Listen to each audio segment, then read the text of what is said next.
Let's see it.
There are moments in life when doing what's right feels wrong.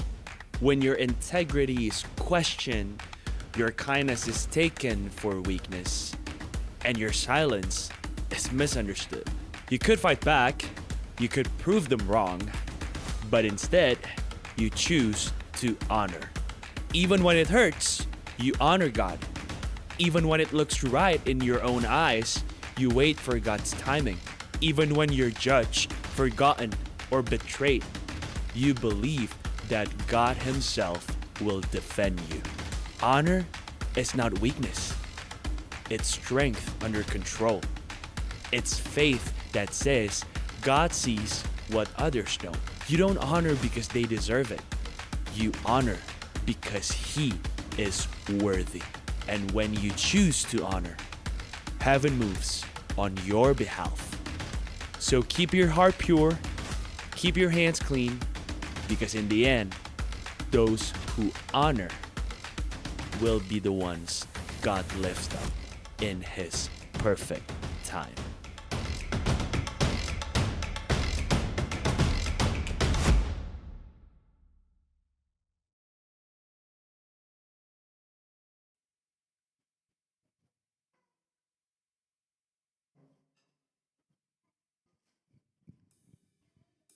Shalom, selamat pagi jemaat Tuhan. Saya percaya kita datang dengan membawa kerinduan untuk mengenal Tuhan lebih lagi, amin. Mari kami undang bangkit berdiri Bapak Ibu Saudara, kita mulai ibadah kita dengan berdoa. Bapak terima kasih Tuhan, buat kasih anugerah-Mu Tuhan. 11 bulan Kau sudah menyertai setiap kami. Terang-Mu Tuhan yang menuntun setiap langkah kami Tuhan. Di bulan Desember di tahun 2025 ini Tuhan, kami rindu Tuhan untuk mengenal Engkau lebih lagi, menyatakan kasih-Mu lebih lagi Tuhan. Bila sukacita-Mu, kemenangan-Mu Tuhan, nyata setiap kami dan keluarga kami. Kami siap di dalam nama Yesus untuk memuji dan memuliakan nama-Mu. Amin. Beri sorak-sorai buat Tuhan kita. Kita mau siarkan ke seluruh penjuru bumi bahwa ribuan tahun yang lalu Tuhan telah janjikan menebus yang kekal buat setiap kita. Haleluya.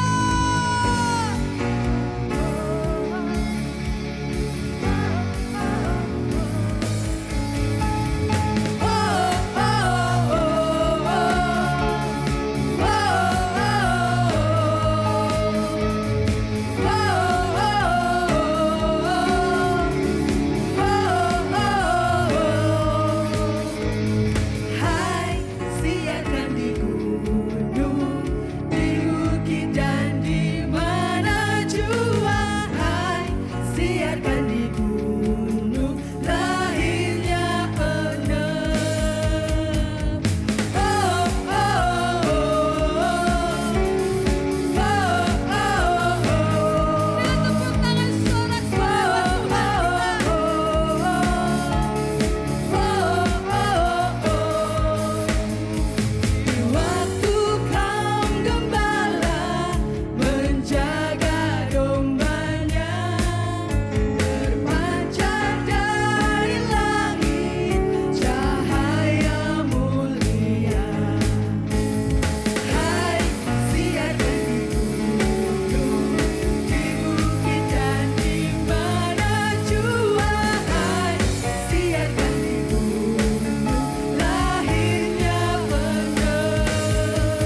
untuk kita semua.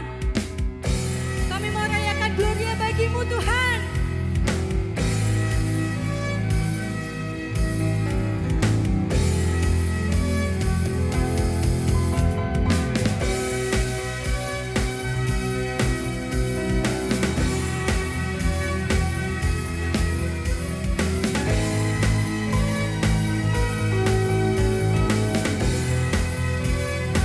Mari kita sama-sama nyatakan. Kami datang bawa pujian, bersama memuji-Mu Tuhan. Satukan suara dan nyanyikan sorak kemenangan. Serukan gloria.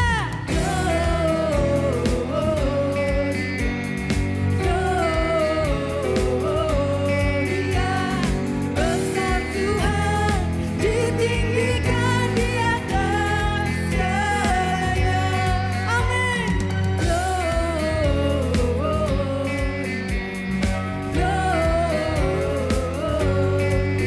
besar Tuhan, ditinggikan, puji dan gloria.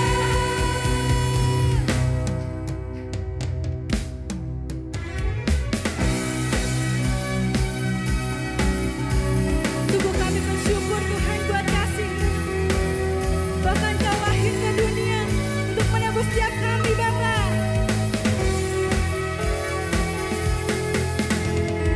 Kami datang bawa pujian, bersama memuji-Mu Tuhan.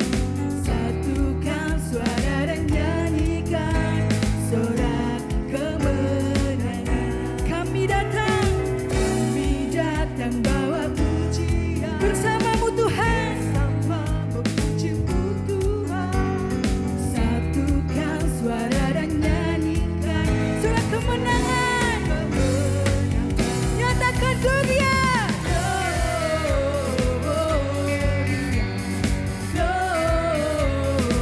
Gloria, besar Tuhan, ditinggikan di atas segalanya. Gloria bagi-Mu.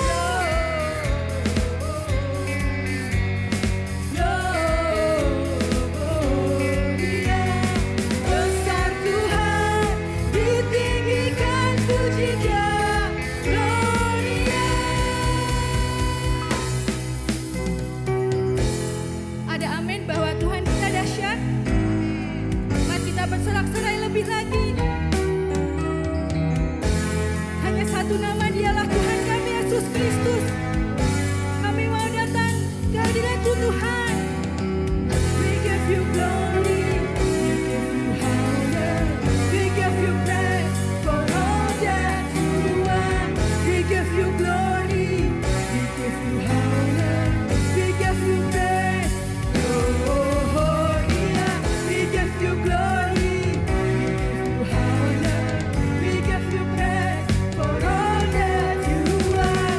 We give You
Tuhan, sungguh kami bersyukur Engkau telah mengasihi kami Tuhan.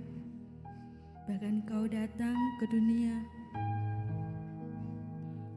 untuk menjadi jaminan hidup kami Bapa. Dengan apa kami mau membalas kebaikan-Mu Tuhan? Dengan pengorbanan-Mu Tuhan. Ini hati kami, ini hidup kami. Kami mau menjadi alat-Mu. Biarlah hanya nama-Mu yang kami muliakan dan kami tinggikan. Dan biarlah lagu ini menjadi bukti kasih-Mu kepada kami ya Bapa.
Bukti cinta-Mu.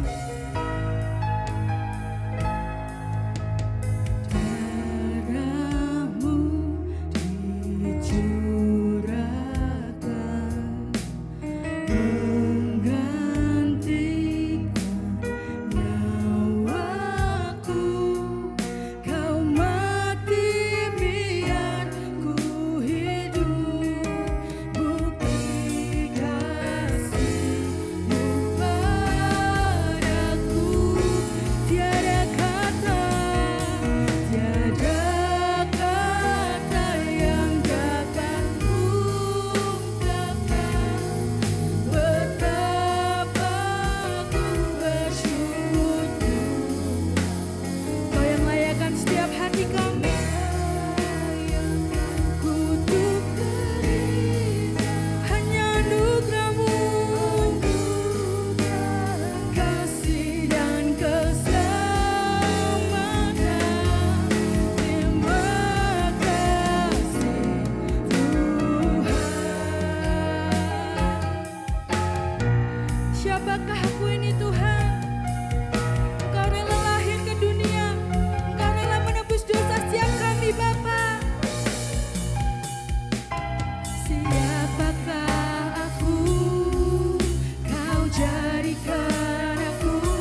Ku bersyukur Tuhan.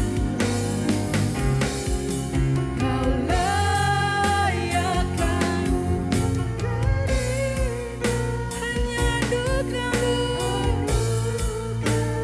kasih dan keselamatan. Terima kasih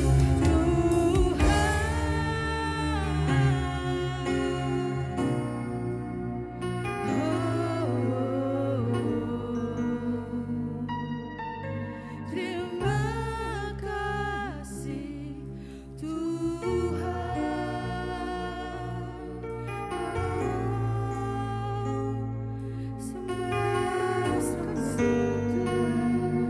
Sembah Dia, ku menyembah-Mu Tuhan. Buat kasih cinta-Mu dalam hidup kami, Tuhan. Sungguh ku bersyukur buat pengorbanan-Mu di kayu salib, oh Yesus. Kau sungguh mulia, Kau sungguh mulia. Diagungkan, ditinggikan hanya Yesus. Hanya bagi-Mu Tuhan yang layak disembah, yang layak puji nama-Mu Tuhan.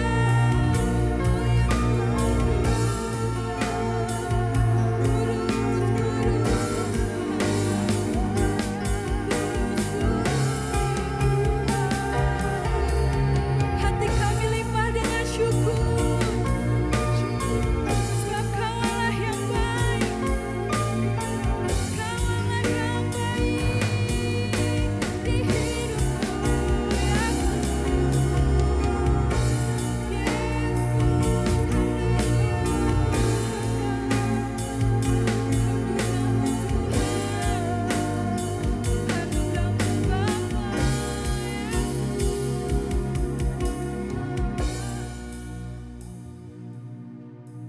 Terima kasih Tuhan, buat kasih-Mu yang mulia dalam kehidupan kami, buat pengorbanan-Mu Tuhan, yang membawa setiap kami, yang menarik kami dari kegelapan menuju keterang-Mu.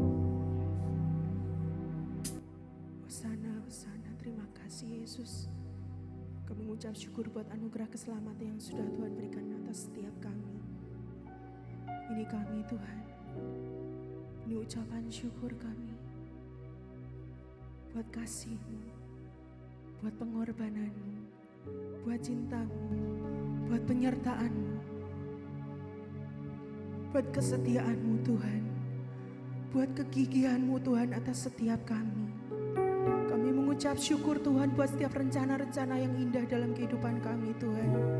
Kami mengucap syukur Tuhan buat semuanya Tuhan, buat kasih-Mu, kasih-Mu. Terima kasih Tuhan.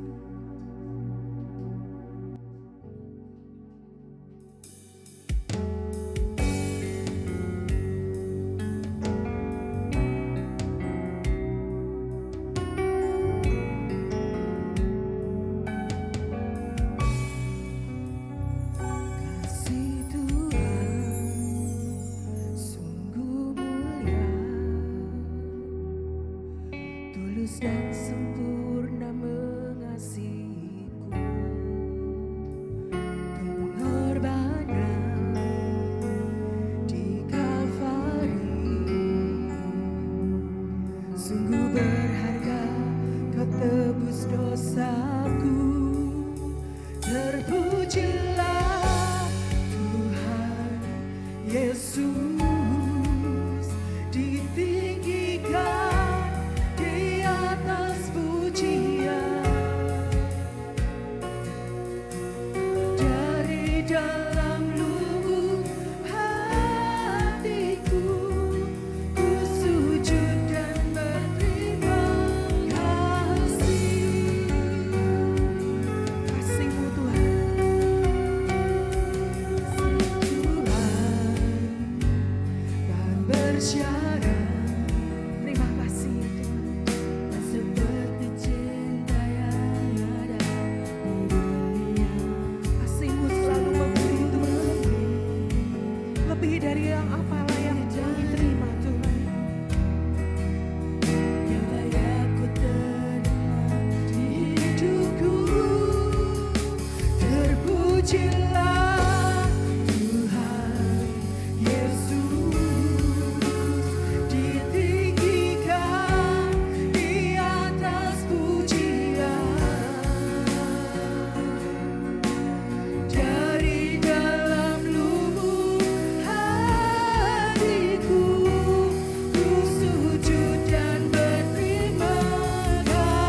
ucapan syukur hanya layak dilantunkan dan diunjukkan kepada Engkau. Karena Engkau Tuhan Yesus, sumber dari segala sesuatu yang baik. Pada diri kami tidak ada apa-apanya tanpa Engkau. Segala yang baik, segala yang terpuji, segala yang mulia berasal dari Engkau, Bapa segala terang. Maka segala pujian sanjungan kami naik ke hadirat-Mu. Terimalah ya Bapa, oleh karena Tuhan Yesus. Di awal bulan Desember, kami anak-anak-Mu berhimpun di hadapan-Mu. Apapun keadaan kami merendahkan diri di hadapan-Mu dan memperhatikan dan taat kepada pesan-Mu, kepada murid-murid-Mu, supaya kami mengadakan perjamuan Tuhan untuk mengingat akan pengorbanan-Mu, pemberian-Mu yang terbesar bagi kami, yaitu jalan keselamatan yang tanpa itu kami binasa. Maka kami bersama-sama berkumpul, berhimpun dalam himpunan ucapan syukur. Bapa, sebelum kami menerima perjamuan ini sebagaimana pesan-Mu, kami akan melihat dan memperhatikan apa kata firman-Mu yang lebih daripada sekedar kalimat dan koma, tetapi adalah pribadi-Mu sendiri. Urapi hamba-Mu untuk hanya dengan benar menyampaikan isi hati-Mu yang tertulis di dalam kitab suci pemberian-Mu. Di dalam nama Tuhan Yesus kami sambut kebenaran firman-Mu. Haleluya. Amin. Silakan duduk Bapak Ibu Saudara-saudara. Selamat pagi, selamat menyambut bulan yang baru, yaitu bulan yang kudus, yang pasti terasa oleh anak-anak Tuhan yang mengasihi Dia di seluruh penjuru dunia. Dan bulan yang kudus ini menjadi momen-momen yang penting bagi orang percaya, dan kita ada di antaranya. Dunia penuh dengan gejolak, peristiwa demi peristiwa, dan zaman terus berlangsung, dan ada banyak yang tidak berada dalam pihak Kristus, dan bencana-bencana alam terus terjadi. Tetapi tiap bulan Desember pula berkat Tuhan, penyertaannya juga limpah atas kita. Saudara, kita akan melihat satu kunci dari yang kita harus paham, serap dan cintai, yaitu Sisyphus Spina Christi. Sisyphus Spina Christi. Apa itu saudara? Kita akan lihat bersama-sama menurut penuturan Injil Yohanes pasal ke-19 ayat 2 sampai dengan yang ketiga. Yohanes 19 ayat 2 sampai 3. Prajurit-prajurit menganyam sebuah mahkota duri dan menaruhnya di atas kepalanya. Mereka memakaikan dia jubah ungu, dan sambil maju ke depan mereka berkata, "Salam hai Raja orang Yahudi." Lalu mereka menampar. Iya, sampai di situ saudara, inilah peristiwa yang berdarah-darah. Itulah sebabnya gereja-gereja mengadakan sakramen yang disebut sakramen ibadah perjamuan Tuhan. Ada yang 3 bulan sekali, ada yang 1 bulan sekali, tapi juga ada gereja yang menurut liturginya 1 tahun sekali. Itu juga ada saudara. Ya, itu semua diatur karena Tuhan sendiri tidak mengatur sampai perincian-perincian di dalam setahun berapa kali, dalam sebulan berapa kali. Tidak ada aturan yang sampai seterperinci itu. Itu artinya bahwa kalau sudah menyangkut hal teknis, yaitu berapa kali dalam setahun dan seterusnya, hal-hal teknis itu diserahkan kepada akal budi, kepada kebijaksanaan anak-anaknya di bumi. Sebab kalau semua diatur sampai terperinci, anak-anak Tuhan menganggur, punya akal budi tidak dipakai, kreativitas tidak dipakai, hati tidak dipakai, karena semua sudah jadi, tinggal melaksanakan. Tuhan hanya berpesan, lakukanlah ini untuk mengingat akan aku, yaitu mengingat akan Kristus Tuhan yang cintanya mencapai titik kulminasi atau cintanya kepada orang berdosa itu mencapai titik yang paling puncak, di mana kasih yang hanya sekedar berkorban waktu belum seberapa. Beliau berkorban tenaga juga belum seberapa. Ada yang namanya berkorban pikiran, berkorban hati, ya berkorban segala macam belum seberapa. Tetapi ada pengorbanan yang Tuhan Yesus katakan tidak ada kasih yang lebih besar daripada seorang yang menyerahkan nyawanya untuk sahabat-sahabatnya. Dan sabdanya itu beliau realisasi sendiri, yaitu kasih yang terbesar, pengorbanan yang terbesar lewat cara di mana ia memperalat. Beliau memang berhak, saudara, memperalat orang-orang dursila, memperalat orang-orang sadis, memperalat karena memang sudah kasep, tidak bisa ditolong, sehingga diperalat sekalian untuk mensukseskan, untuk merealisir kasih yang terbesar. Karena kalau tidak ada algojo yang mencambuki, tidak ada tentara yang bawa paku dan palu, maka bagaimana penyalipan itu bisa berlangsung? Sehingga harus lewat Yudas Iskariot, lewat prajurit-prajurit, lewat para ahli teologi atau ulama-ulama jahat, Saduki dan Farisi, saudara. Nah, mereka diperalat oleh Tuhan untuk membuat supaya berlangsung yang disebut kasih yang terbesar. Dan kasih yang terbesar itu kemudian tadi yang sudah dibacakan lewat peristiwa sadis itu, karena kasih yang lain-lain dalam bentuk berkorban waktu, berkorban tenaga, berkorban biaya, berkorban hati belum seberapa. Kasih yang paling besar, paling mentok itu adalah menyerahkan nyawa. Nyawa kita, arwah kita, roh kita, saudara, kalau sudah meninggal berada dalam bahaya kalau tanpa ada pengorbanan nyawa dari Kristus. Karena nyawa itu ketika tidak dihapuskan dosanya atau tidak ditebus atau tidak dibasuh, maka masuknya ke dalam tempat yang namanya Tartarus. Tartarus adalah tempat arwah-arwah orang meninggal yang dosanya tidak lunas, masih nempel.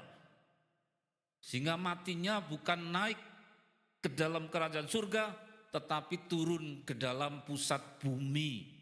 Orang Rusia sampai mengadakan percobaan apa jadinya di tahun 90 itu ngebor bumi.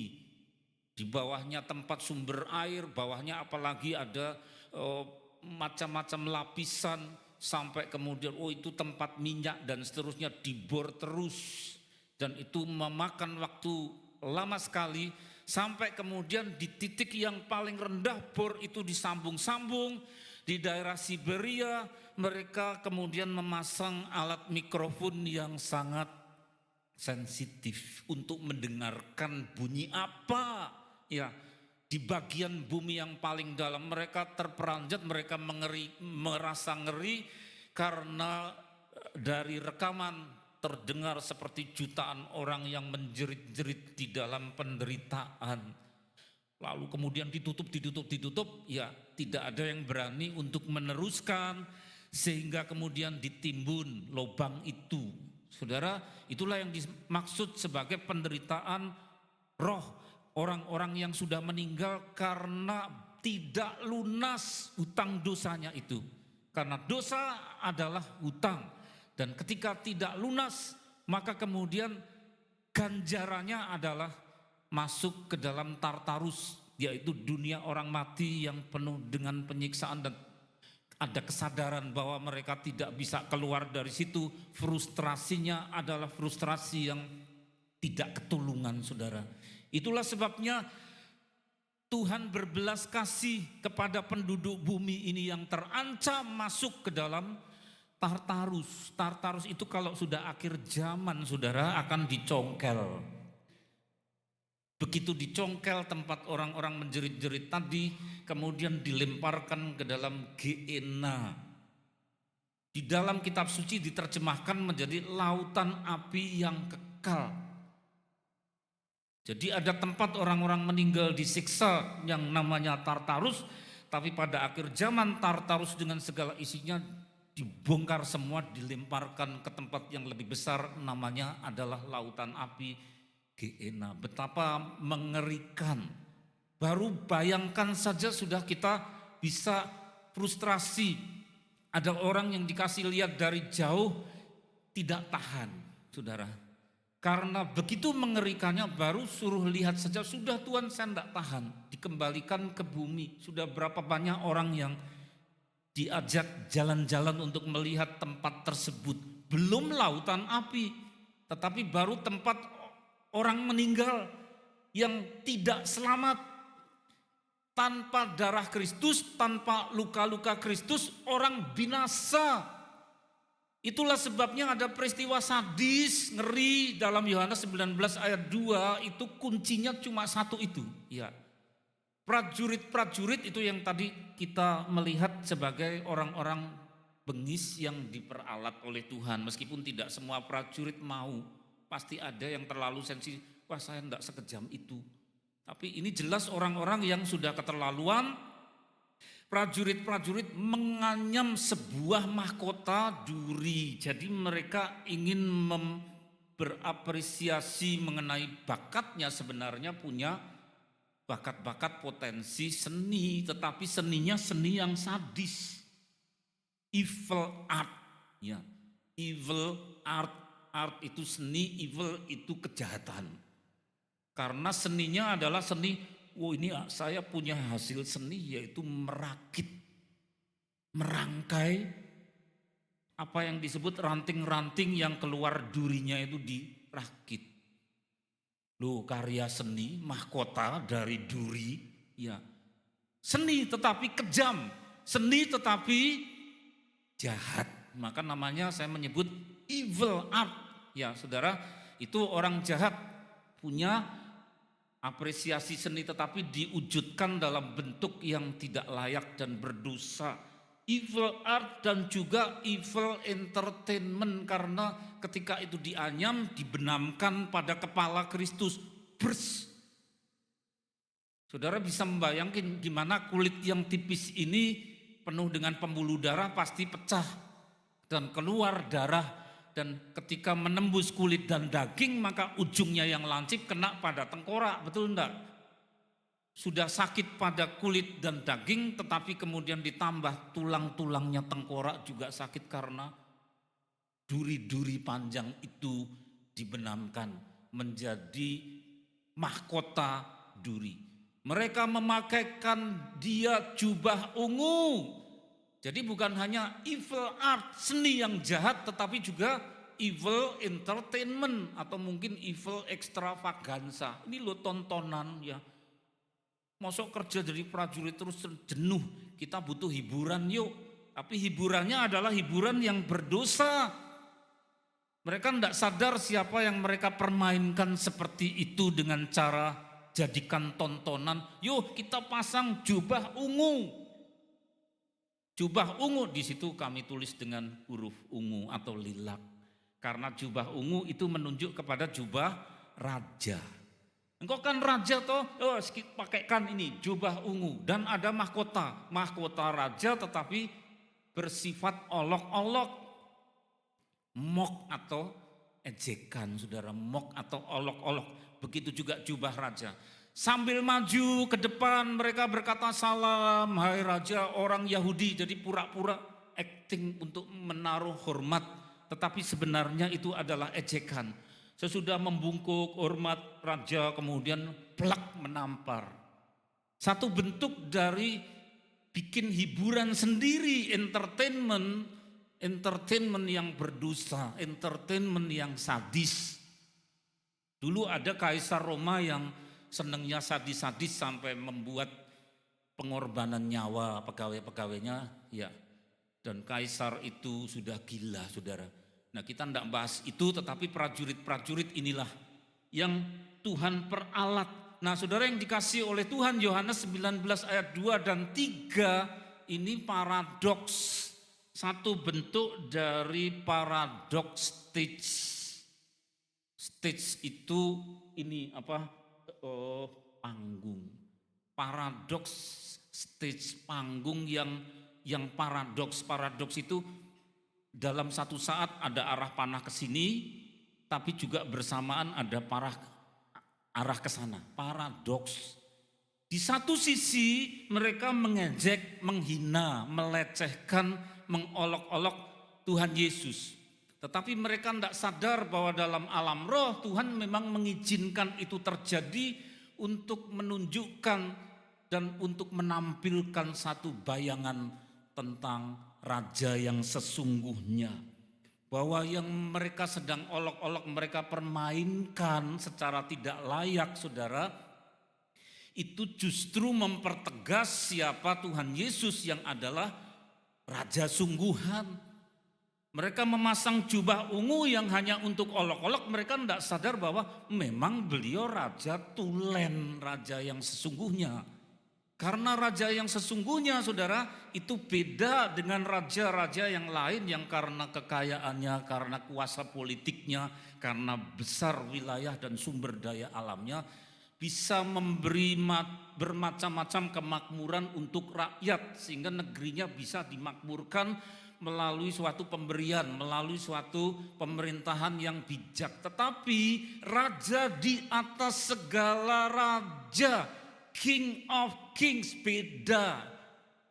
Bukan dengan cara seperti raja-raja yang lain melalui kemakmuran, melalui kekayaannya kemudian memakmurkan masyarakat, memakmurkan bangsanya, bukan, tetapi melalui cara yang tidak ada bandingannya. Bagaimana cara raja yang tidak ada bandingannya itu? Yaitu memberkati, mengasihi lewat cara yang berdarah-darah, lewat cara yang kepalanya robek. Ini aja kita tidak bahas mengenai punggung dengan tulang belakang berapa ruas yang harus dicambuki sampai pecah-pecah kulit itu. Belum mengenai paku, baru satu yaitu apa? Luka pada kepala. Tapi hanya dengan cara seperti itu, saudara, sepotong saja saya menyebut, maka ejekan olokan dengan dipasangi mahkota dan jubah ungu itu justru mempertegas beliau ini raja yang tidak ada bandingannya. Sebab kalau raja dalam kekayaannya, dalam kemakmurannya dia bisa memberi dan memakmurkan rakyat sampai gemah ripah lojinawi, bahasa Jawanya okeh tunggali, saudara, banyak temannya. Pasti ingat dulu Pak Jokowi berkunjung ke Gerobokan tahun berapa itu lalu membagi sertifikat. Karena banyak penduduk di sana yang tidak memiliki sertifikat dan banyak yang mager sari. Tahu mager sari, menempati tanah yang tidak jelas statusnya milik siapa. Sehingga oleh macam-macam koordinasi dibagikan sertifikat lo. Kamu naik tingkat toh ada legalitas. Saudara, ada raja, ada presiden, ada penguasa yang bisa memberikan kepada rakyat kenaikan status menjadi lebih terhormat. Tapi tidak ada satupun presiden, tidak ada satupun raja yang caranya memberkati ciptaannya adalah lewat luka, lewat darah, lewat robek kepala, lewat dilecehkan, dipermalukan, yang justru memproduk berkat dari situ. Tidak ada satupun, kecuali siapa? Tuhan Yesus. Jadi ejekan-ejekan ini, saudara, mana dia dipermainkan bagi orang percaya yang hancur hati, justru menangkap satu signal, isyarat, engkau memang raja. Dan bukti dari kerajaanmu, jabatanmu sebagai raja, diwujudkan lewat cara berdarah-darah seperti itu. Tidak ada bandingannya. Amin. Itu yang harap di dalam ruangan ini saudara tanggap semua, ambil, serap, meteraikan. Karena dunia tidak mengerti. Dunia menganggap, wah konyol, wah tidak masuk akal. Masa caranya seperti ini? Biar aja saudara. Ini hanya bisa diterima dengan iman dan kasih serta pengharapan. Dengan cara pakai ini tidak masuk akal. Terus halaman berikut. Sisyphus Spina Christi itu kami potret dalam jarak kira-kira 10 cm di dekat pohonnya, panjang saudara, yaitu duri-duri yang tumbuh di Bukit Zaitun. Bukit Zaitun agak lebih tinggi sedikit dibanding Bukit Sion yang di atasnya kota Yerusalem berdiri. Jadi lebih tinggi dari Yerusalem sedikit, itu Zaitun. Tuhan Yesus naik ke surga di situ. Ia berdoa di situ. Dan di mana duri itu tumbuh-tumbuhan yang durinya panjang warna putih, itulah Sisyphus Spina Christi. Metiknya dari situ prajurit-prajurit itu lalu menganyam. Kalau menganyam sedikit banyak, paling tidak jarinya sendiri juga tertusuk saudara. Ya. Nah dari situ Sisyphus Spina Christi ada di Bukit Zaitun. Tempatnya lebih tinggi bahkan dari Yerusalem. Yerusalem itu bentuk gendernya adalah feminin. Jadi tidak ada yang namanya Pak D Sion, Om Sion, Role Sion, tidak ada. Tetapi bentuknya bukan maskulin tetapi feminin, yaitu Putri Sion. Karena ada kata-kata benda yang golongan maskulin, tapi juga ada kata benda yang berupa feminin. Sion saudara itu perempuan, umat kepunyaan Tuhan. Dan ada yang lebih tinggi yaitu sumber dari robeknya kepala yang adalah menjadi crown atau mahkota dari Kristus. Kalau tidak ada yang lebih tinggi berupa mahkota itu, maka Sion, sang putri Sion, yaitu umat Tuhan, tidak ada yang menyelamatkan. Maka letaknya Bukit Zaitun lebih tinggi dari Bukit Sion. Itu sudah dirancang, Allah itu kerjanya rapi seperti itu saudara. Terus berikutnya 2 Samuel pasal 23 ayat 6 dan 7.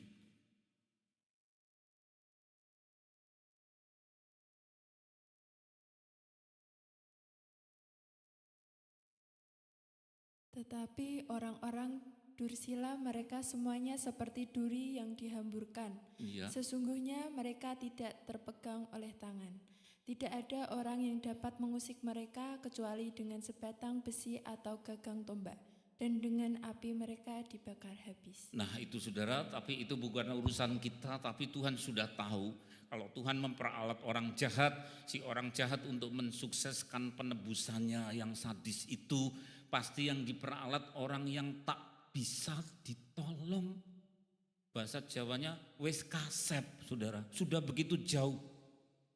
Orang-orang Dursila itu jahat ya, orang jahat. Mereka semuanya seperti duri, jadi seperti yang mereka anyam sambil tertawa-tawa, hihihi ya, ini dipakai untuk lelucon. Oh, saya buatkan mahkota untuk lelucon, untuk tontonan, sambil begitu lalu ketusuk juga. Seperti hasil karyanya itu evil art, seni jahat, begitu pula hatinya. Maka kita tidak membahas prajurit-prajurit lain yang pasti ada yang tidak tega, betul toh? Mesti ada yang tidak tega saudara. Tapi orang yang sampai tega seperti ini, mereka seperti duri yang dihamburkan, sesungguhnya mereka tidak terbegang oleh tangan. Artinya ini mau diatasi gimana? Wis kasep, memang dasarnya begitu koma. Tidak ada orang yang dapat mengusik mereka kecuali dengan sebatang besi, gagang tombak atau pakai api dibakar habis. Jadi adanya di bumi cuma untuk dibasmi. Saudara, ada orang-orang yang diciptakan di bumi untuk diselamatkan. Tapi sebagian yang memang ada di bumi dan sempat hidup khusus dibasmi. Lah itu mereka. Saya percaya di ruangan ini tidak ada yang golongan mereka saudara. Tapi prajurit-prajurit jahat itu masuk ke dalam orang-orang yang tak tertolong. Dijamah tidak bisa diperbaiki, tidak bisa kecuali digebuki pakai sebatang besi, gagang tombak atau dibakar api. Wes kasep namanya saudara. Jadi sudah begitu jauh. Berikut, ya, mari berikutnya. Ya, Sisyphus Spina Christi menjadi penghinaan, tetapi di sisi lain yang bisa dilihat oleh orang percaya dan yang mengasihi Tuhan justru berkata, aku mengucap syukur. Justru itulah satu peneguhan bahwa engkau sungguh raja, dan pertolongan bagiku adalah pertolongan rajani. Saudara, kita tidak menerima pertolongan tingkat kecamatan.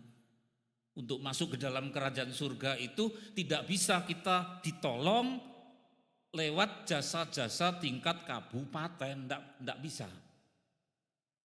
Kita ingin masuk ke surga penuh dengan banyak salah, dosa, tidak bisa ditolong dengan suatu pertolongan tingkat yang namanya apa? Jawa Tengah, saudara. Ya. Tetapi apa yang disebut sebagai pertolongan bagi kita adalah pertolongan rajani, berbasis rajani. Dan itu hanya bisa diserap oleh orang yang menaruh iman dan mengasihi Tuhan Yesus. Sehingga ketika melihat itu meskipun ngeri secara manusia, tetapi mengucap syukur. Tuhan, justru karena seperti itulah engkau jadi manusia berdarah daging, bisa dirobek kepalamu. Maka aku beroleh pertolongan. Pertolongannya berbobot rajani. Sisyphus Spina Christi diucapkan.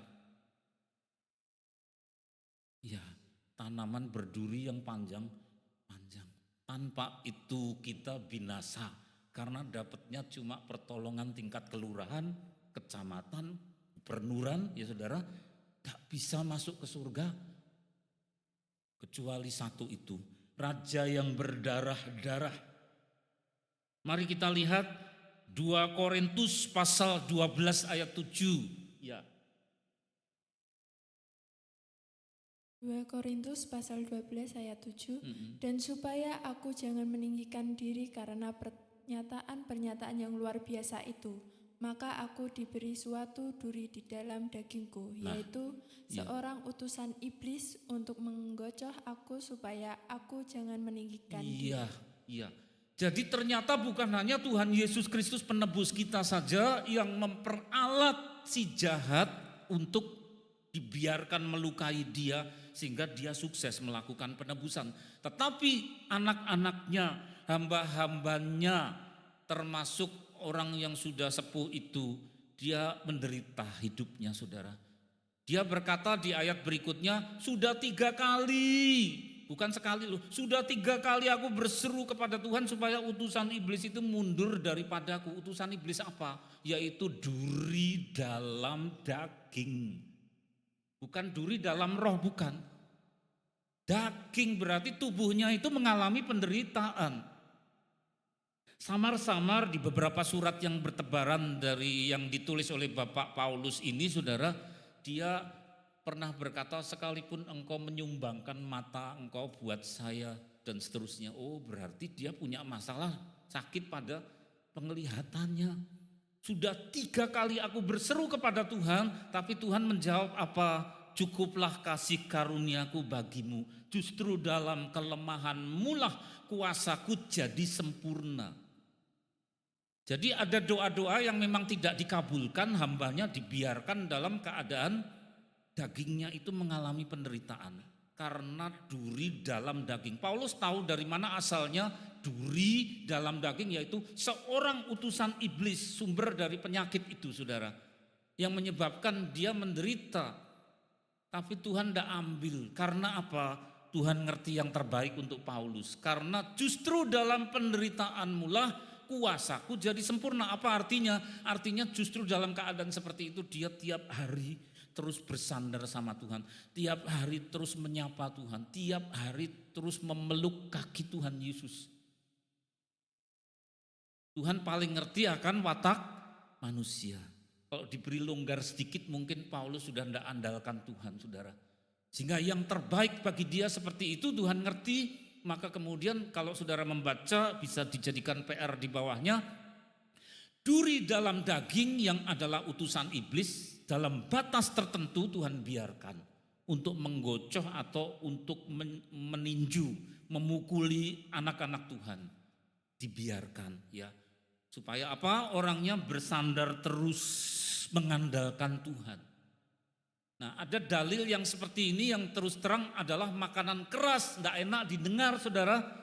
Tapi kita memang harus bertumbuh, growing. Kalau kita tidak bertumbuh, dengarnya cuma firman-firman mengenai kemakmuran, engkau diberkati, ya gini terus.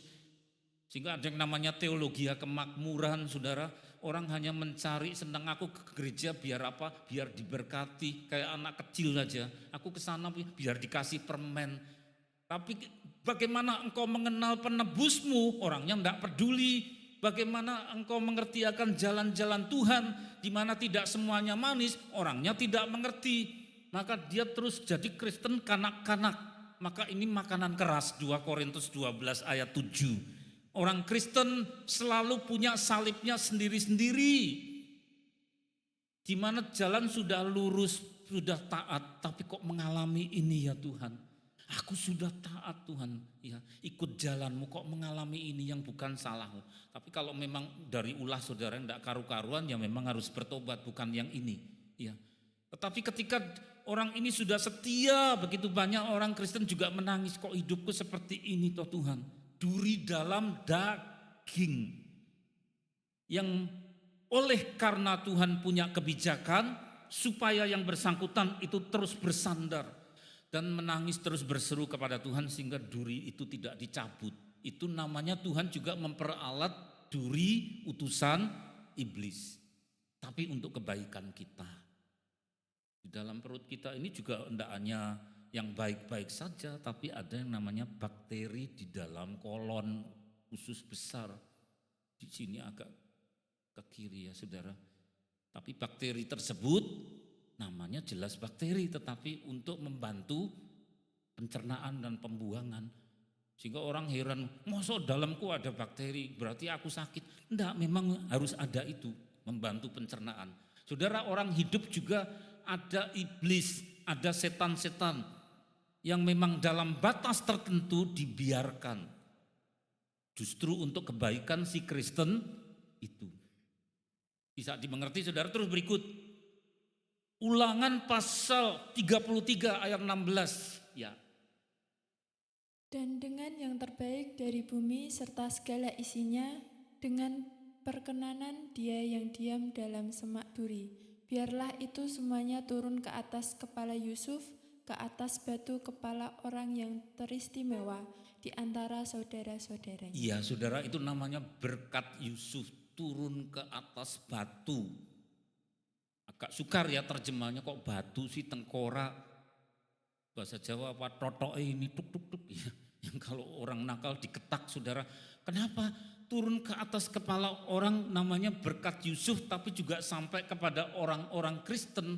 Asalnya adalah dari beliau yang menyala-nyala dikelilingi oleh semak duri. Ini kalau orang tidak menangkap cuma, oh ya ceritanya menarik, oh Musa baru mengembalakan domba kemudian ada semak duri yang kok keluar cahayanya tapi kok tidak terbakar, saya mau memeriksa. Ya ketika dekat-dekat mau memeriksa kok aneh ya, ada sinarnya tidak terbakar sehingga ada suara dari dalam sinar itu, Musa, Musa tanggalkanlah kasutmu, sandalnya suruh lepas. Oh ya, lalu dilepas. Kenapa? Untuk mengekspresikan ini area kudus. Berarti sinar tersebut adalah teofani atau perwujudan penjelmaan dari Tuhan sendiri. Masuk ke dalam semak. Lu milih saja kok bukan pohon rimbun hijau ya Tuhan. Itu kan pikiran saya saudara. Pendeta itu pikirannya lain sama Tuhan. Tuhan punya konsep sendiri. Caranya menjumpai Musa bukan di dalam pohon Natal yang dalamnya yang bagus banget, yang rimbun, yang hijau. Wah, aku berteduh di sini, engkau hadir di situ. Itu kan pikiran saya, saudara. Pikirannya Tuhan beda. Kok dalam semak duri ayat 16? Karena itu bayangan yang menunjuk profetik kepada apa yang sang sinar itu bersemayam di situ. Untuk hadir di dalam Kristus di mana kepalanya dikelilingi duri, semak Sisyphus Spina Christi. Dan cahaya itu pula, sinar itu yang menjumpai Saulus. Saulus, Saulus, mengapa engkau menganiaya aku? Siapakah engkau Tuhan? Akulah Yesus yang kau aniaya itu. Lu kok enggak pakai tubuh manusia tapi sinar. Sebelumnya sudah muncul menjumpai Musa dalam bentuk cahaya, tetapi berada dalam semak duri. Itu menunjuk kepada rencana Tuhan jauh sebelumnya, ratusan tahun, bahwa dia memang harus mengalami yang namanya apa? Mahkota Sisyphus Spina Christi.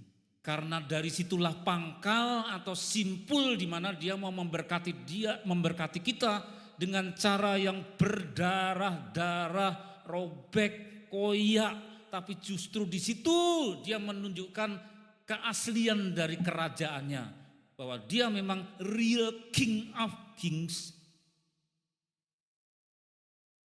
Tuhan raja di atas segala raja, ya. Pakai mahkota seperti itu. Terus yaitu ayat yang terakhir, Yesaya pasal 53 ayat yang ke-5a.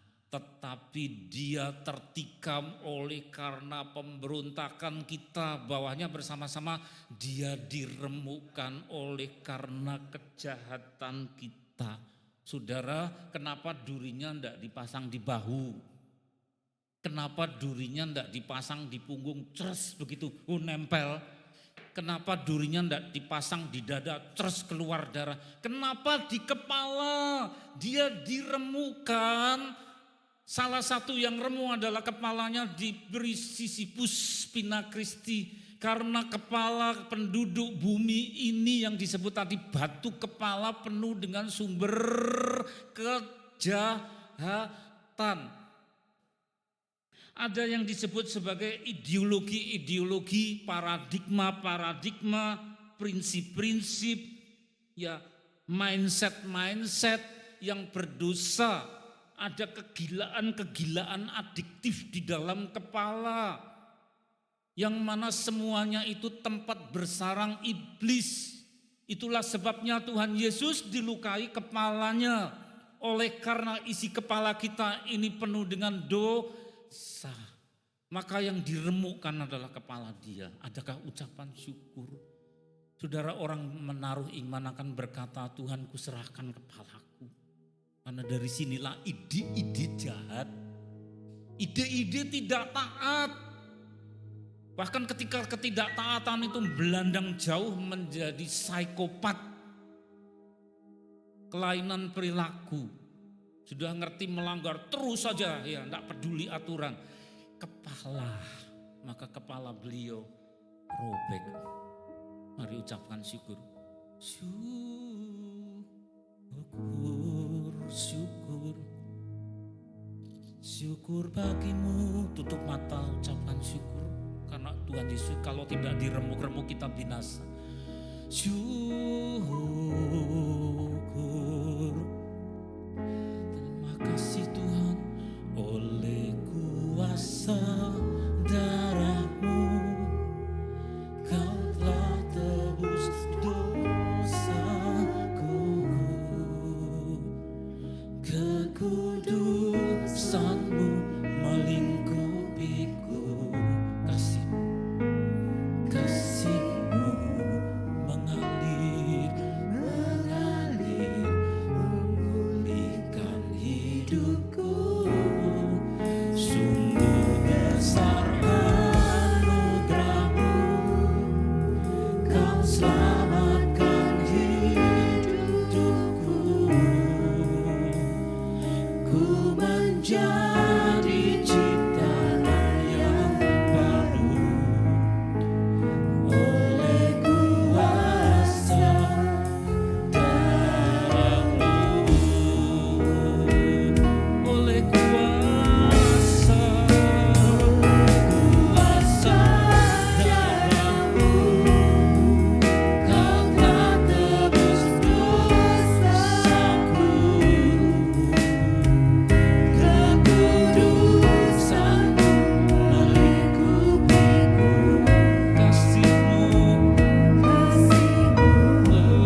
kuduslah kepala yang berdarah oleh Sisyphus Pina Christi yang menghunjam kepala Engkau Tuhan. Oleh karena kami yang jahat, tapi Engkau memikul semuanya ini. Layakkan kami untuk menerima perjamuan ini.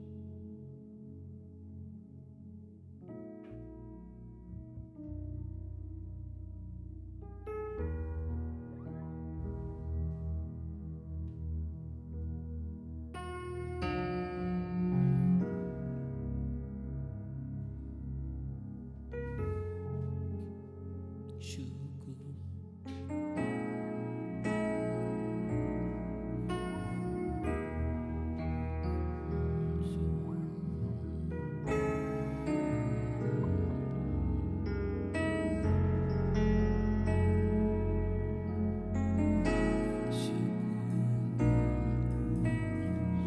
Yang sudah memperoleh, kami undang untuk bangkit berdiri. Yang sudah baptis berhak untuk memperoleh perjamuan anggur dan roti.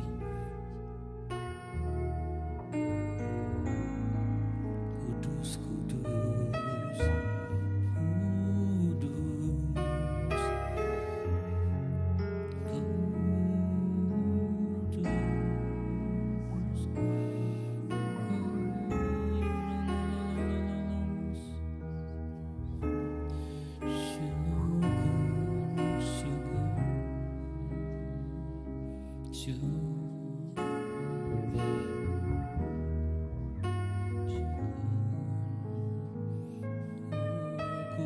kudus, kudus, kudus.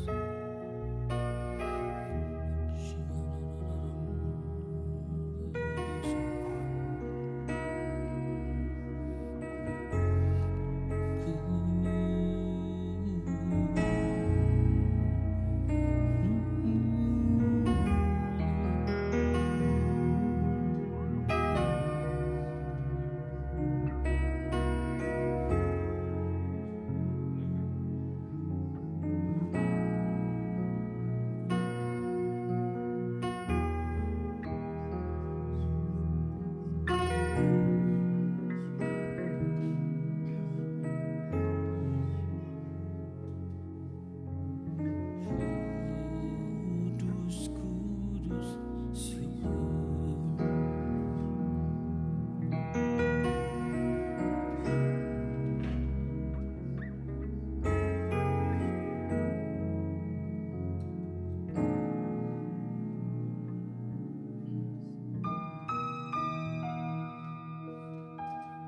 Bapa, kudus tubuh-Mu yang sudah dikorbankan buat kami. Kami menaruh hormat. Kudus, kudus tubuh-Mu yang di atas kayu salib bagi kami. Kami taat Tuhan untuk menerima apa yang hendak kami masukkan dalam tubuh kami bersamaan dengan tubuh-Mu dalam alam roh untuk bersatu dengan kami. Kudus, kudus, mari makan sama-sama dengan percaya dalam nama Tuhan Yesus.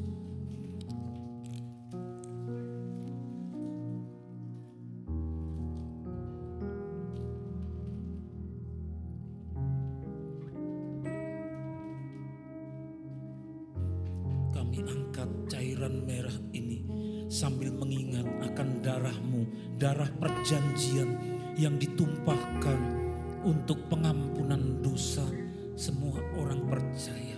Dari sekian banyak orang percaya kami ada di antaranya. Mari saudara dengan iman dan kasih minum sama-sama di dalam nama Tuhan Yesus. Puji Dia, sanjung Dia. Oh syukur, puji nama-Mu. Puji syukur, haleluya. Syukur, syukur bagi-Mu atas penyelamatan yang dari Engkau bagi kami. Aku percaya. Kudus,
jemaat-Mu hendak mengucap syukur dalam bentuk persembahan yang kami akan himpun dan akan disimpan dalam pundi-pundi kudus rumah Tuhan.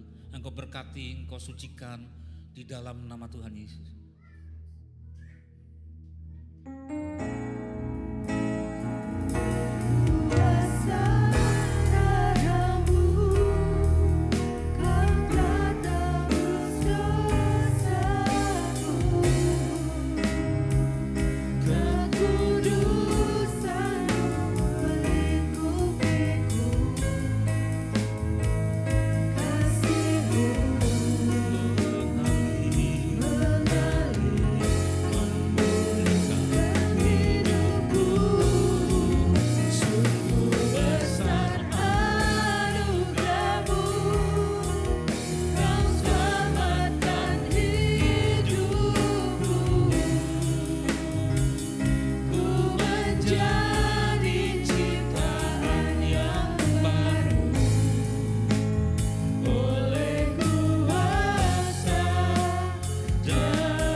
Kepada Allah Bapa yang Maha Kuasa, Khalik langit dan bumi, dan kepada Yesus Kristus putranya yang tunggal Tuhan kita, yang dikandung dari Roh Kudus, lahir dari anak darah Maria, yang menderita sengsara di bawah pemerintahan Pontius Pilatus, disalibkan, mati dan dikuburkan, turun ke dalam kerajaan maut, dan pada hari yang ketiga bangkit pula dari antara orang mati, naik ke surga, duduk di sebelah kanan Allah Bapa yang Maha Kuasa, dan akan datang dari sana untuk menghakimi orang yang hidup dan yang mati.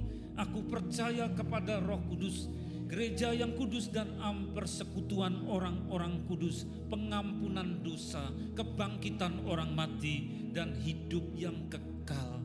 Bapa kami yang ada di surga, dikuduskanlah namamu. Datanglah kerajaanmu, jadilah kehendak-Mu di bumi seperti di surga. Berikanlah kami pada hari ini makanan kami yang secukupnya, dan ampunilah kami akan segala kesalahan kami, seperti kami juga mengampuni orang yang bersalah kepada kami. Dan janganlah membawa kami ke dalam pencobaan, tetapi lepaskanlah kami dari segala yang jahat, karena Engkaulah yang mempunyai kerajaan, kuasa dan kemuliaan sampai selama-lamanya. Kami angkat kedua belah tangan kami, Engkau menjamah seluruh jemaat ini Tuhan.